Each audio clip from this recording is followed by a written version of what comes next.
Hello everyone और सभी SSC aspirants का बहुत बहुत स्वागत है।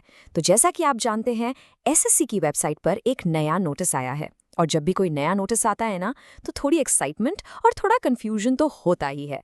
तो चलिए आज इस नोटिस को बिल्कुल सिंपल लैंग्वेज में डीकोड करते हैं। ओके, तो सीधे मुद्दे पर आते हैं। हर स्टूडेंट के दिमाग में नया नोटिस देखते ही सबसे पहला और सबसे बड़ा सवाल यही आता है, क्या ये कोई नई जॉब है, क्या कोई नई वैकेंसी आई है? और इसी सवाल का जवाब देना अभी सबसे जरूरी है। ठीक है, तो चलिए सारा कंफ्यूजन एक बार में ही खत्म करते हैं। इस सेक्शन में हम पता लगाएंगे कि ये नोटिस एक नई भर्ती के बारे में है या फिर किसी पुरानी भर्ती के रिजल्ट के बारे में। अच्छा, अब स्क्रीन पर देखिए, ये एक बहुत काम की चीज़ है। किसी भी ऑफिशियल नोटिस को समझने का सबसे आसान तरीका है उसकी सब्जेक्ट लाइन पढ़ना। यहाँ देखो, साफ साफ लिखा है, engagement of young professional legal consultant in staff selection commission रेग। यहीं से हमें सबसे बड़ा क्लू मिल जाता है। तो सबसे इम्पॉर्टेंट बात यह है कि ये कोई नई वैकेंसी नहीं है। जी हाँ, इस बात को अपने दोस्तों के साथ जरूर शेयर करें ताकि कोई कंफ्यूजन ना हो। ये एक फाइनल रिजल्ट है उस पोस्ट का जिसका रिक्रूटमेंट प्रोसेस पहले से चल रहा था। तो अगर आप नई वैकेंसी का इंतजार कर रहे हैं तो थोड़ा और वेट करना पड़ेगा। अब जब ये बिल्कुल क्लियर हो गया है कि ये एक रिजल्ट है, तो आइए देखते हैं कि आखिर ये नोटिस किस पोस्ट के लिए है और इसमें क्या क्या डिटेल्स दी गई हैं। Let's break it down. ये notice young professional legal consultant post के फाइनल सिलेक्शन के बारे में है। और हाँ, ये एक कॉन्ट्रैक्चुअल पोस्ट है। इसका मतलब है कि ये जॉब एक शॉर्ट टर्म बेसिस पर है, स्पेसिफिकली 1 साल के लिए। ये स्लाइड हमें इस पूरे रिक्रूटमेंट प्रोसेस की टाइमलाइन दिखाती है।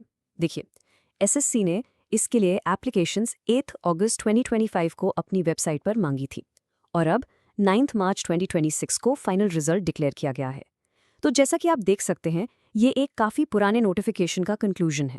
तो इस पूरे सिलेक्शन प्रोसेस के बाद स्टाफ सिलेक्शन कमीशन ने कैंडिडेट्स को फाइनलाइज कर लिया है।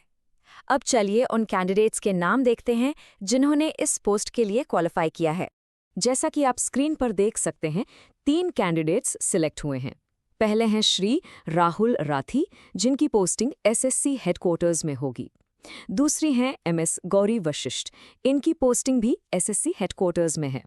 और तीसरी हैं एमएस अंजलि राज मीना, जिनकी पोस्टिंग एसएससी नॉर्दर्न रीजन यानी एसएससी एनआर में होगी। हमारी तरफ से तीनों को बहुत बहुत बधाई। तो अब इन सिलेक्टेड कैंडिडेट्स के लिए आगे क्या?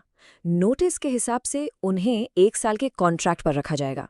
उन्हें कमीशन के साथ एक कॉन्ट्रैक्ट साइन करना होगा और बाकी की सारी जानकारी, जैसे कि ज्वाइनिंग डेट क्या है, ये सब उन्हें अलग से बताया जाएगा। भले ही ये पर्टिकुलर पोस्ट आपसे सीधे तौर पर रिलेटेड ना हो, लेकिन इस नोटिस में सभी एस्पिरेंट्स के लिए एक बहुत इंपॉर्टेंट लेसन छिपा है। ये अगला सेक्शन सबसे ज़रूरी है, तो प्लीज़ ध्यान से सुनिएगा। फ्यूचर में किसी भी नोटिस से कंफ्यूज होने से बचने के लिए बस ये 3 सिंपल स्टेप्स फॉलो कीजिए। स्टेप 1, हमेशा नोटिस का सब्जेक्ट सबसे पहले पढ़ें। इससे आपको 90% इन्फॉर्मेशन वहीं मिल जाएगी। स्टेप 2, नोटिस नंबर को ट्रैक करें ताकि आपको पता चले कि ये किस पुराने एडवर्टाइजमेंट से जुड़ा है। और स्टेप 3, जब भी आप फाइनल लिस्ट या फाइनल रिजल्ट जैसे शब्द देखें तो समझ जाइए कि ये किसी प्रोसेस का अंत है, शुरुआत नहीं। तो ये था इस नए नोटिस का पूरा ब्रेकडाउन। हम उम्मीद करते हैं कि आपके सारे डाउट्स क्लियर हो गए होंगे। अब हम आपसे सुनना चाहेंगे, आप एसएससी के कौन से एग्जाम की तैयारी कर रहे हैं? सीजीएल, सीएचएसएल, एमटीएस या कोई और? हमें नीचे कमेंट्स में ज़रूर बताइए।